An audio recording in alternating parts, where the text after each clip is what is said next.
Barbie Forteza, may bagong nakita kay David Licauco. Ano kaya ito? Tara't na't panoorin!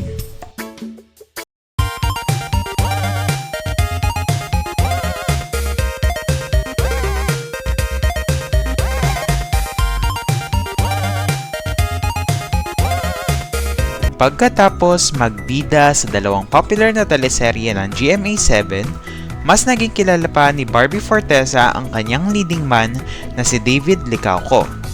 Naging napakasikat ang kanilang tambalan na barda dahil sa Maria Clara at Ibarra na sinundan ng maging sino ka man, at ngayon ay magbabalik sila sa bagong historical drama na Pulang Araw.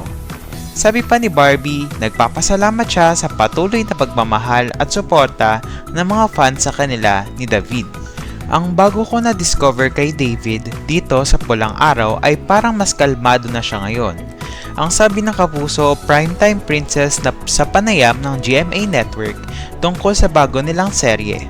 Idagdag pa ang first ever movie nilang That Kind of Love.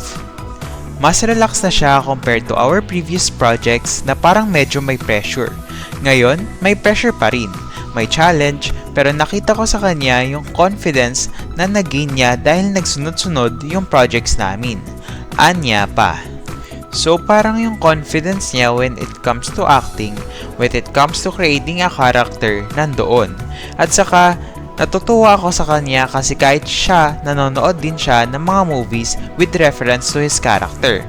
Nag-research na siya tungkol sa character niya, tungkol sa istorya, tungkol sa show. So ang galing kasi ganun yung growth niya as an actor, and I'm just so happy na ako yung kasama niya. Say pa ni Barbie. Si David naman, sobrang na-appreciate ko sa kanya na sinasabayan niya kung ano yung ginagawa ko. So kapag tahimik ako, tahimik din siya.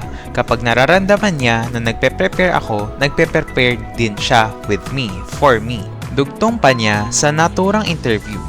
Sa darating na July 10 ay ipapalabas na ang pelikulang That Kind of Love sa buong bansa, habang sa July 29 naman ay magsisimula ng mapanood ang seryeng Pulang Araw, kung saan makakasama sina Sanya Lopez, Alden Richards at Dennis Trillo. At bago tayo magtapos sa ating usapan ngayong araw, siguraduhin i-click ang subscribe, like at share button para mas maraming makapanood ng mga ganitong klase ng umaatikabong chika at usapan. Yan lang, goodbye!